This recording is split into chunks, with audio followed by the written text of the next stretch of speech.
Everyone, you are very warm welcome to our channel love story teller. और आज मैं आपके साथ न्यू पार्ट लेके आई हूँ।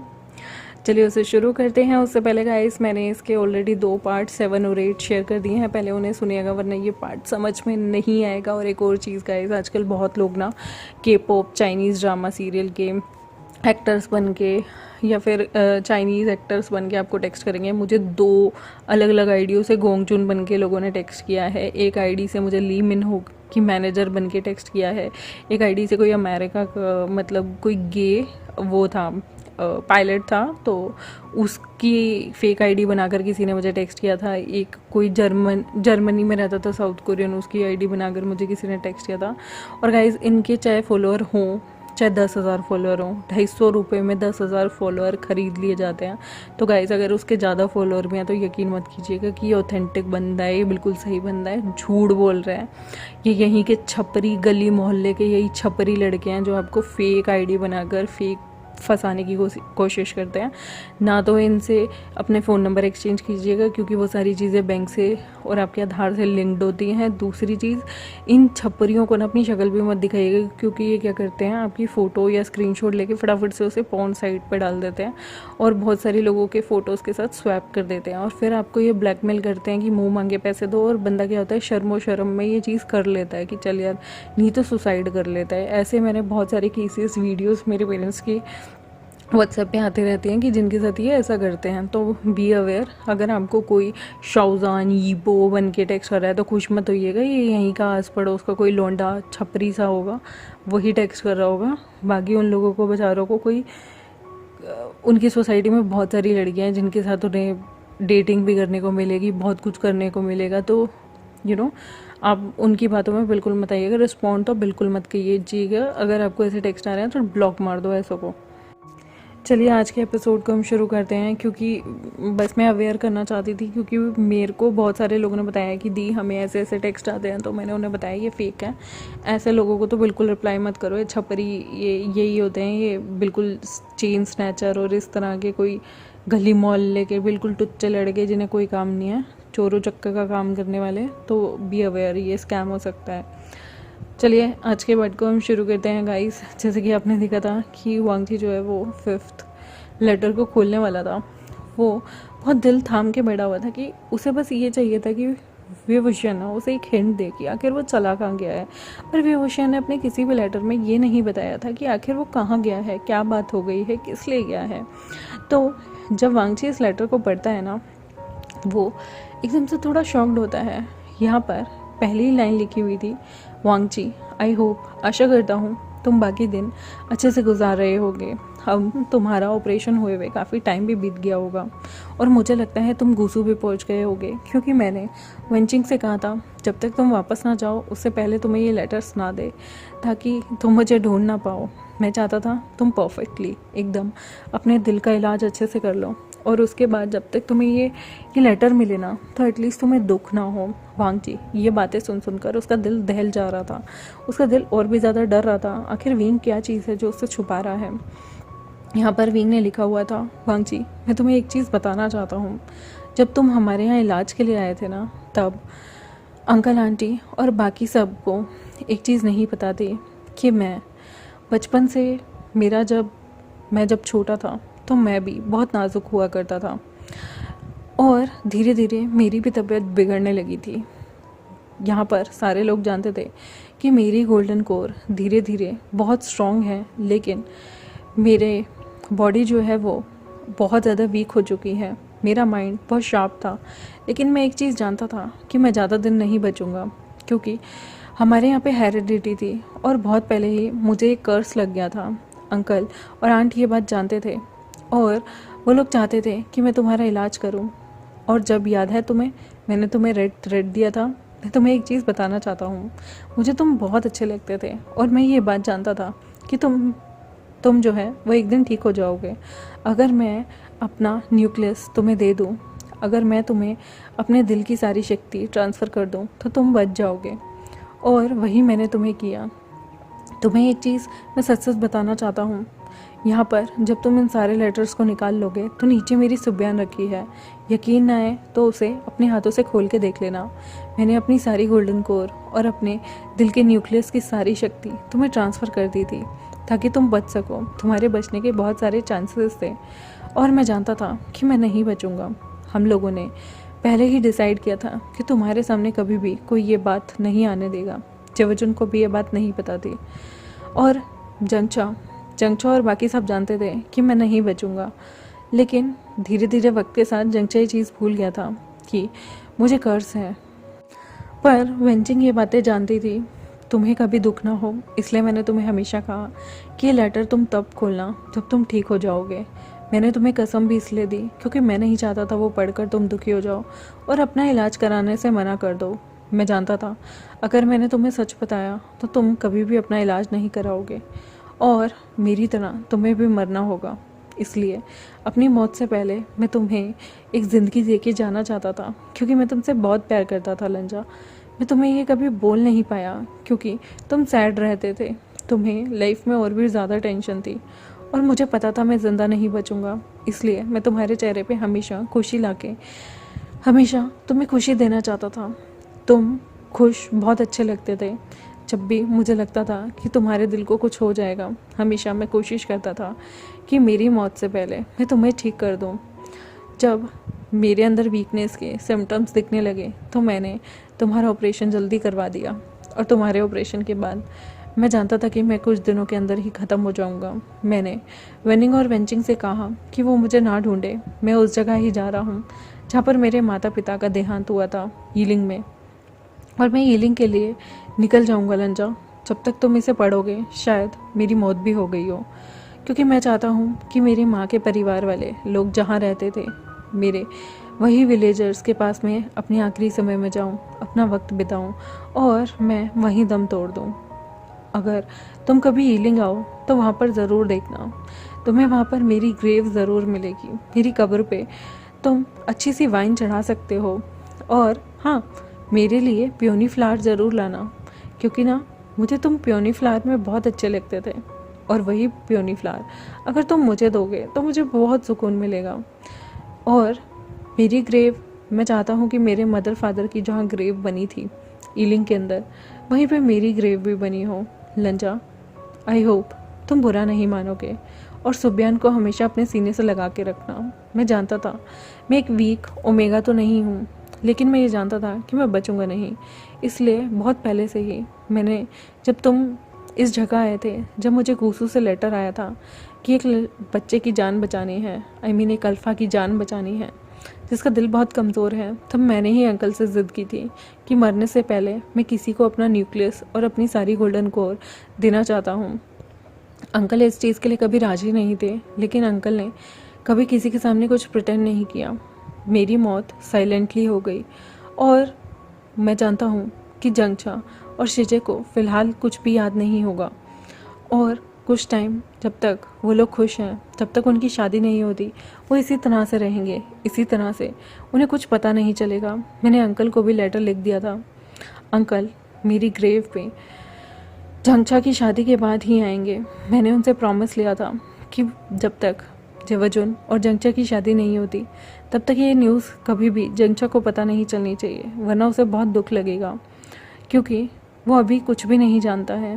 पर मैं एक चीज़ बताना चाहता हूँ लंजा, मेरे सेक्रीफाइस को कभी भी ओझल मत जाने देना। अपनी लाइफ को खुशहाली से जीना, अपनी लाइफ में बहुत कुछ करना, जितना भी तुम करना चाहते हो, जो भी, वो सब चीज़ें अचीव करना, क्योंकि मैं तुम्हें हमेशा खुश देखना चाहता हूँ। मैं तुमसे बहुत प्यार करता हूँ लंजा और मैं चाहता हूँ तुम अपनी लाइफ में कुछ लोगों को ज़िंदगी दो, कुछ लोगों को मकसद दो और जिस तरह से मैं पूरी ज़िंदगी में घूमना चाहता था, तुम भी सारी जगह घूमना, एंजॉय करना, तरह के फूड खाना। अब तो तुम फूड भी खा सकते हो क्योंकि तुम्हारे पास इस दुनिया की सबसे स्ट्रॉन्गेस्ट न्यूक्लियस है, मेरी न्यूक्लियस, जो कि तुम्हारी न्यूक्लियस से कहीं ना कहीं मिल गई है। पता है क्यों?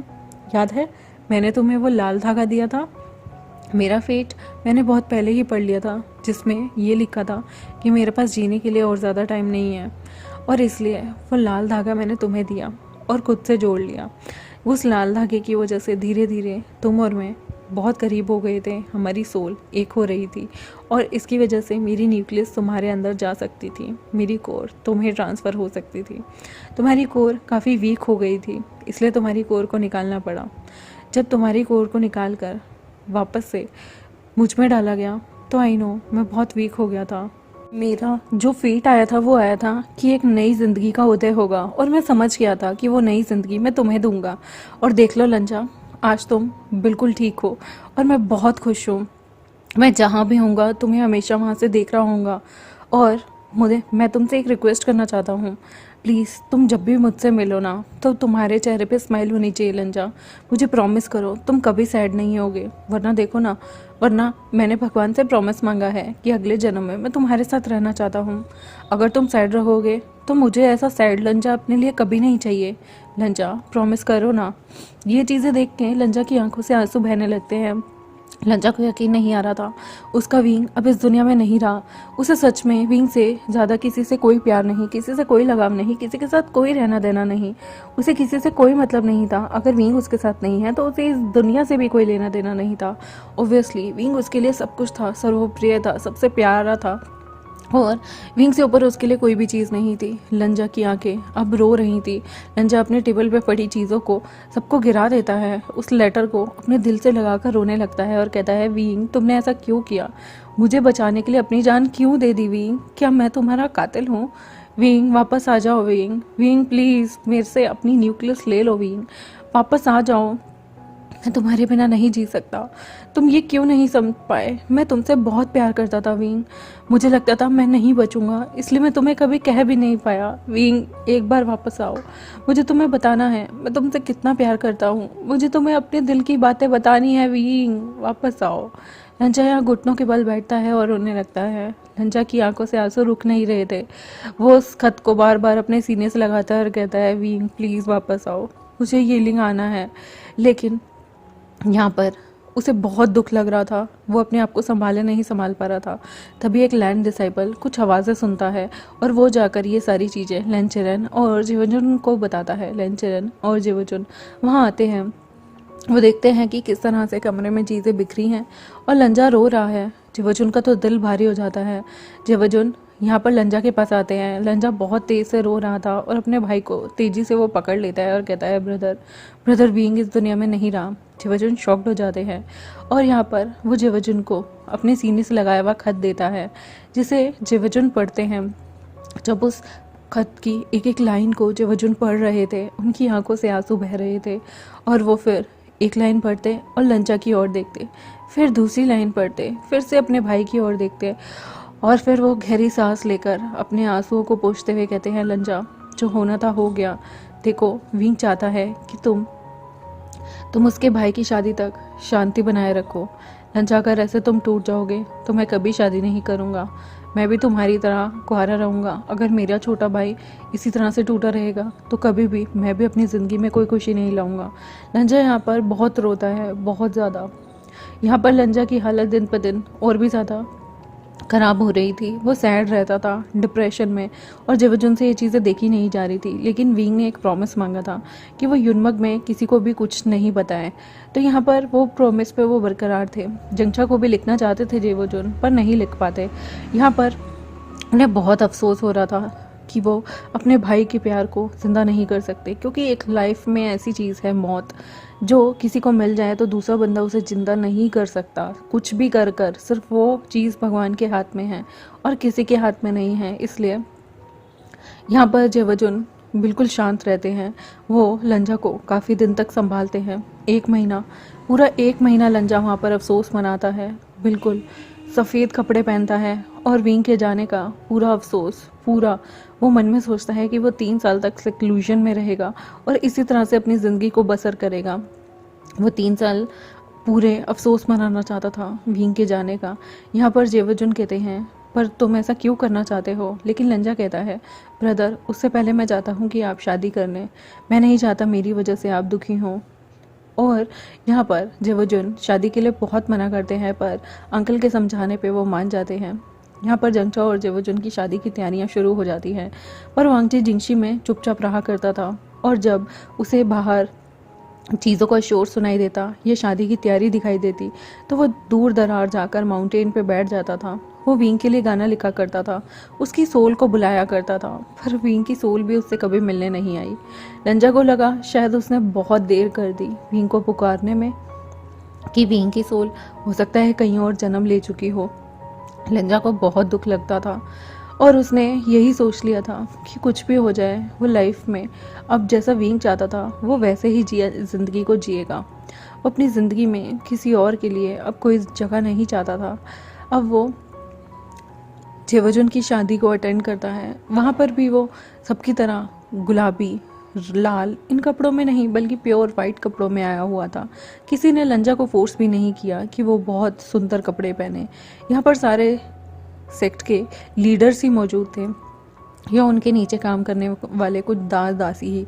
बाकी लोगों को इन्होंने धूमधाम से शादी करने के लिए नहीं बुलाया था क्योंकि विंग की मौत हो गई थी और वो जंगचा कभी कहीं ना कहीं मुंह बोला भाई था, इसलिए बहुत ही सादगी के साथ ये शादी कर दी जाती है। क्योंकि सबसे बड़ी बात यह है कि जंगचा को अभी पता भी नहीं है कि ये शादी किस माहौल में हो रही है। जेवजुन और जंगचा की जो शादी होती है वो बहुत सिंपल तरीके से होती है। यहाँ पर यानली की भी जिनजुन से एक ही मंडप पे शादी कर दी गई थी और जब ये बारात को वापस ले आते हैं और दुल्हन को डोली में ओमेगा को डोली में ले आते हैं, उसके बाद अपनी नाइट कंज्यूमेट करने के एक हफ्ते बाद जेवजुन यहाँ पर जंगचा को सच बता देते हैं। उन दोनों की शादी के दूसरे दिन ही वांगजी जोथा सेक्लूजन के लिए निकल गया था। वो अपने आप को 3 साल तक विंग की याद में अफसोस मनाना चाहता था।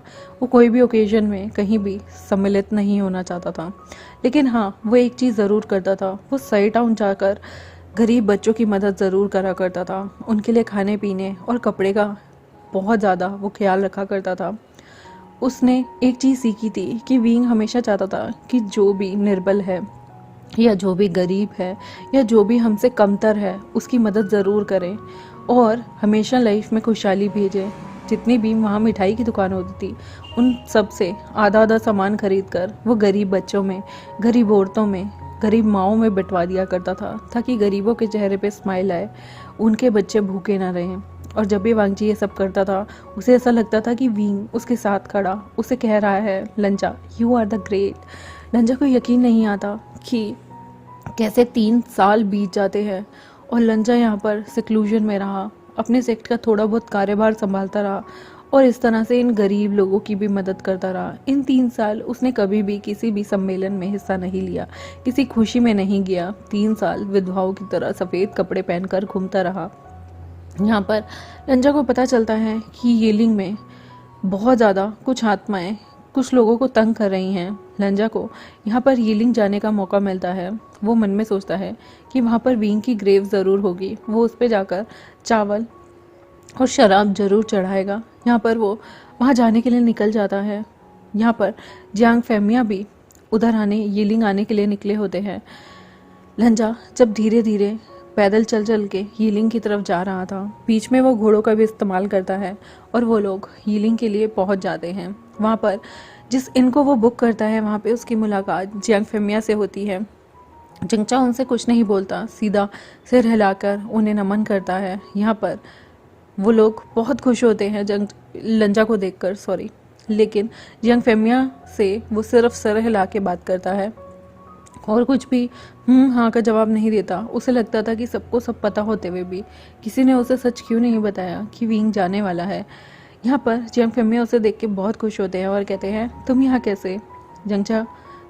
लंजा कहता है मैं यहाँ पर किसी काम से आया था, पर वो यहाँ पर ये नहीं बताता कि वो विंग से मिलने के लिए यानी कि उसकी ग्रेव्स के लिए आया था, क्योंकि उसे ऐसा लगता था जब उससे इतनी बड़ी बात छुपाई गई तो अब वो क्या ही करे बताकर। यहाँ पर जियांग फेमिया काफ़ी खुश होते हैं और कहते हैं अच्छी बात है, मुझे बहुत खुशी हुई। वो पूछता है आप यहाँ क्यों आए थे, तो वो कहते हैं मैं यहाँ पर अपने दोस्त वी चांगसे और कांगसे सरन की जो यहाँ पर ग्रेव थी उस पर फूल वगैरह चढ़ाने आया था। उनकी डेथ एनिवर्सरी होती है ना, तो मैं उसे ही यहाँ पर उनके लिए शराब और चावल लेके आया था ताकि मैं उन्हें यहाँ पर ट्रिब्यूट दे सकूँ। यहाँ पर लंजा कहता है कहाँ पर है उनकी ग्रेव, मैं भी जाना चाहता हूँ। यहाँ पर जियांग फेमिया कहते हैं तो मैं भी आज जाऊँगा, तुम भी साथ चल सकते हो। लवांग जी हाँ भर देता है, लेकिन उसका दिल इतना भारी हो रहा था ये पूछने में कि क्या आपने विंग की भी ग्रेव देखी है, पर वो बेचारा कुछ पूछ नहीं पाता। यहाँ पर वो अपने कपड़ों को बदलता है, अपने हाथों से चावलों को पकाता है किचन में जाकर, और गरम गरम शराब ताज़ी बनी हुई विंग के लिए लेके जाता है, क्योंकि विंग को ये चीज़ें पसंद थी और उसकी ग्रेव पे वो उन सबको श्रद्धांजलि देना चाहता था। वो अपने लिए एक पोट रखवा लेता है। यहाँ पर ये कैरेज में बैठते हैं और दूर माउंटेन में जाते हैं। जियांग फेमिया कहते हैं, अब तुम ठीक हो, तुम्हारा दिल कैसा है, सब ठीक तो है ना? और मेरा बेटा जंगछा वो शैतानी तो नहीं करता, तंग तो नहीं करता? यहाँ पर लंजा मुस्कुराहट भी क्या, एक फेक स्माइल के साथ, सब ठीक है, सब ठीक है, सब बढ़िया है, यही कहता रहता है। लेकिन जियांग फेमिया देख रहे थे कि लवांग जी अब पहले की तरह मुस्कुराता नहीं है, पहले की तरह वो कुछ भी नहीं बोलता, गुमसुम सा हो गया है। यहाँ पर वो लोग उस कैरेज से उतरते हैं जब उनका वक्त आ जाता है, और उधर से लंजा जो है और जियांग फेमिया वो उतर गए। अपने साथ कुछ सर्वेंट को जियांग फेमिया लेके आए हुए थे, जो उनका सामान भी वहाँ पास रखी हुई एक सुनसान सी जगह पर लेके जाते हैं। वो देखते हैं कि यहाँ पर एक इंसान बैठा हुआ ऑलरेडी 2 कब्रों पे चावल चढ़ा रहा था और शराब चढ़ा रहा था। वो बिल्कुल विंग जैसा लग रहा था। वांग जी जो एक बार उधर नज़र उठा के देखता है, लेकिन वो मन में सोचता है ये कैसे हो सकता है, उसे वो इंसान बिल्कुल विंग जैसा लगता है। उसे यकीन नहीं आता ये पॉसिबल है। वो अपनी आंखों को देखता ही रह जाता है। वो भागकर आगे आगे चल रहा होता है और कहता है, विंग गाइस, मैं अपने चैप्टर को यहाँ ख़त्म करती हूँ। देखते हैं आगे आने वाले चैप्टर में क्या होगा, कैसे होगा, और किस तरह से ये इंसान कौन है जो विंग जैसा लग रहा है। क्या ये इंसान कोई और है? क्या लंजा को भूलेगा हुआ है? और देखते हैं आने वाले चैप्टर्स में क्या होगा क्या नहीं। तब तक के लिए मेरे चैनल को सब्सक्राइब, वीडियो को लाइक, बेल आइकन को प्रेस करना बिल्कुल मत भूलिएगा। Thank you very much, bye bye.